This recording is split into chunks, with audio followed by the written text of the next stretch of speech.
si bien lo que está pasando en Libia y en Medio Oriente dejó de ser tapa de muchos matutinos, el problema sigue existiendo. El problema sigue existiendo.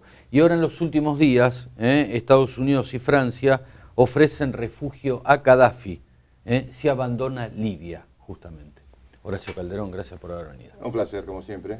Bueno, además al margen vos, de los temas. Al margen de los temas. Al margen de los temas. Además vos sos biógrafo de Gaddafi, entonces digo, bueno, ¿cómo tomaste esto? Bueno, yo creo que estuve acá, me parece, ¿no? Yo, si mal no recuerdo, hablando del tema, de este ¿no? tema, sí, no recuerdo bien porque fueron tantas notas de golpe, pero en definitiva se ha probado un poco lo que uno comentaba al principio, ¿no? Que el capítulo de Libia no tenía absolutamente nada que ver con el resto de los países árabes, ¿no? No porque no sea biógrafo de Gaddafi, sino precisamente porque se conoce el terreno. Vos fijate que después de las expectativas que tenían esta coalición, cuando de alguna manera comenzó a atacar Libia, de que hubiera una implosión dentro del país y que eso terminara con el régimen de Gaddafi, se basaba en análisis realmente fuera de la realidad. Porque ahora, más de 100 días ya prácticamente del principio de los ataques de la OTAN, él continúa por ejemplo, con el apoyo de las dos principales tribus, que son la Warfala y la Tarhuna, para hablar solamente de dos, que tienen 2 millones de personas en un país con 5 de habitantes, más el resto de las tribus. Entonces acá lo que hay es realmente un grupo de ex funcionarios de Gaddafi, reclutados por la inteligencia francesa en noviembre del año pasado, y bueno, puestos en el terreno con una provocación previa, cuando secuestraron, mataron unos policías, los quemaron y los tiraron como una provocación a Gaddafi en el tema. Y después aparte, que las primeras horas decía que estaban bombardeando la plaza, esa es la comparación con la Plaza de Mayo acá, que estaban bombardeando las plazas de manifestantes con aviones. Y es muy distinto. Vos imaginate, si acá murieron en el año 55 alrededor de 500 personas y no sé cuántos heridos, lo que fueron como 1000, con aviones, estamos hablando de la década del 50, vos imaginate si hubiera atacado con Mix o con los Sukhoi que tiene, la Plaza Verde, no hubiera quedado nada en pie. Y yo antes de ir a la primera entrevista justamente pregunté a empresas estas satelitales, ¿no? De imágenes satelitales, y no había ningún tipo de rastro de nada, y no lo hubo tampoco, en fin. O sea que ahora, con respecto a la oferta que le hacen a Gaddafi, yo pienso que dentro de poco le van a tener que pedirle que se quede. Claro, porque vos lo explicabas muy bien, Horacio, bueno, es tu profesión, ¿no? Y donde uno tiene focalizado siempre, que no es como nuestro país o como cualquier otro país. O sea, ahí hay tribus, 180 tribus creo que dijiste. Sí, son en total sí, cerca de 180, principales son 50, para que te des una idea, ¿no? Y no hay una tribu principal que esté, claro, de las importantes. Yo te nombro la Tarhuna y la Warfala, ¿no? Entonces, si los jefes tribales, los elders, los viejos, que son los que dan, digamos, marcan las pautas, hubieran dado la orden, ese millón de personas de una y de otra estarían por lo menos manifestándose de manera masiva, aunque los mataran a cañonazos. Entonces, no es esto lo que reflejan las declaraciones de los países que están atacando Libia, ¿no? Entonces, entre ellos, por ejemplo, Noruega, que ha tenido el atentado terrorista estos días pasados, ¿no? Hace poco. De manera tal que, por ejemplo, esto no se lo atribuyo por supuesto a Gaddafi, pero causan incluso rechazo dentro de comunidades islámicas y dentro de sectores extremistas que lo toman como una agresión también hacia ellos, ¿no? Y de manera tal que es una situación muy delicada. ¿Por qué? Porque no se puede, ellos no pueden conseguir el objetivo de derrocarlo a Gaddafi o de matarlo, porque han intentado matarlo. Entonces fíjate que las grandes firmas de analistas, por ejemplo, americanos, han admitido directamente, ¿no?, que es una opción matarlo a Gaddafi, como si fuera decir, bueno, lo cazamos a Gaddafi para ir solucionando el tema. Entonces están matando, no a un jefe de Estado, porque en realidad no lo es, él tampoco admite serlo, pero tampoco se puede hacer una campaña de asesinatos de esta manera. Ha matado a la familia, mataron al hijo que no tenía nada ni siquiera que ver con política, mataron a los nietos, mataron a los nietos de uno de los grandes líderes que lo acompañó en la revolución, que se llama Al-Huaidi el-Hamidi, que la prensa lo reflejó mal, no saben quién es, de manera tal que yo creo que están en un verdadero brete con respecto a esto. Y además, si cae Gaddafi, nos vamos a encontrar con un panorama al estilo Irak, en el peor de los momentos, con suerte, o si no, al estilo Somalia, como sucede ahora, ¿no? Frente a Europa, con un país como Libia que tiene 4 trillones, eso explica un poco lo que está pasando, 4 trillones de dólares de reserva de petróleo. Más gas, trillones, ¿no? Más reservas de gas, más acuíferos. En una población de 5 millones de libios, más o menos aproximadamente, esparcidos por el cuarto territorio africano, cuarto país en materia, digamos, de territorio africano, en África. Ahora, lo que es no medir consecuencias, Horacio, en todo esto y fijar solamente intereses, ¿no? Es una locura, no, aparte es una locura porque además es un país que está situado en el Mediterráneo, tiene 1.900 kilómetros de costa, ¿no? Donde hay emplazada ahí una rama de Al-Qaeda, una rama no, es una organización creada ad hoc y se adhirió en Al-Qaeda, que es Al-Qaeda en el Magreb Islámico, que tiene el grupo de combatientes islámicos libio como una de sus principales columnas. Gaddafi no lo explicó bien, no es un buen comunicador, te diría que es bastante malo cuando comunica algo.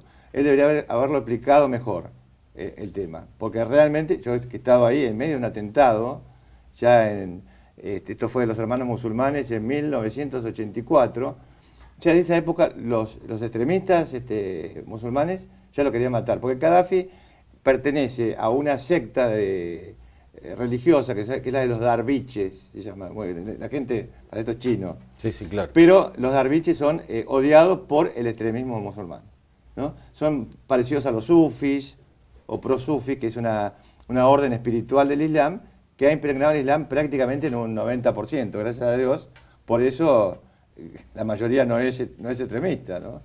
Que están tratando justamente de carcomer eso, para lo cual agresiones como todas estas, de alguna forma, dan pie a que se sienta o que los extremistas musulmanes puedan presentarlo como una agresión y, bueno, obviamente con las consecuencias del caso, ¿no?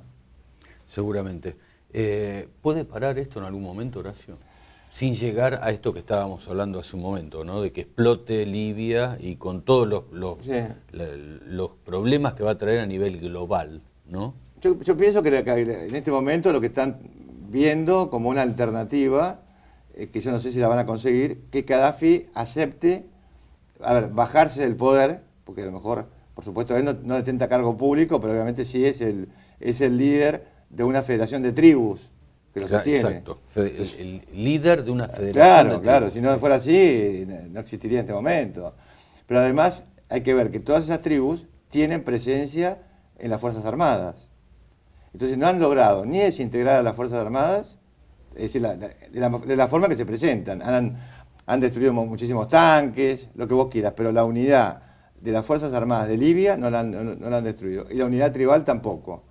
Por lo menos en lo que se ve como las principales tribus, que no voy a repetir, las que acabo de nombrar. Solamente 2 tienen 2 millones de personas.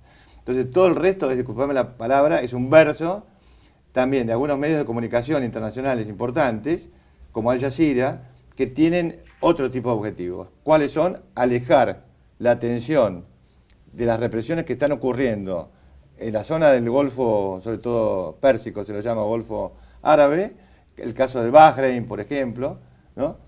Y entonces distraerlos con la cuestión de Libia, a lo cual se ha agregado una enemistad histórica, por ejemplo, entre el rey de Arabia Saudita y Muammar Gaddafi, quienes se mandaron matar mutuamente, ¿no? En algún momento. O sea, entre ellos. Sí, entonces el rey de Arabia Saudita lo amenazó, le dijo, tú vienes a esta reunión acompañado, más o menos así, tú estás por delante de tu féretro. Entonces el otro, ni lerdo ni perezoso, creo que lo intentó hacerlo matar cuando era príncipe heredero, el actual rey.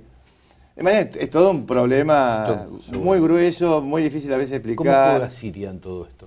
Y Siria es otro problema aparte. Vos fíjate la cuestión de Siria, que está matando gente todos los días, cómo funciona la doble moral, que en realidad no existe, porque el doble estándar de la comunidad internacional, de las potencias nucleares y de las mismas Naciones Unidas, que le decretaron una invasión, un ataque, porque era un ataque masivo a Libia por muertes que todavía no se habían producido, y acá estamos viendo que con Siria no no ocurre lo mismo. Yo no quiero, ojo, un capítulo en Siria igual al de Libia.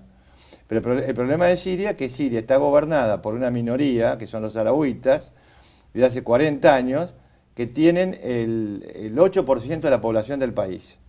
Entonces, para ellos, que han gobernado aliados con el resto de las comunidades religiosas del país, porque nadie se sostiene durante 40 años así. Entonces, hay toda una burguesía de la rama sunita del Islam, que es la mayoritaria, ¿no?, que ha acompañado a este gobierno.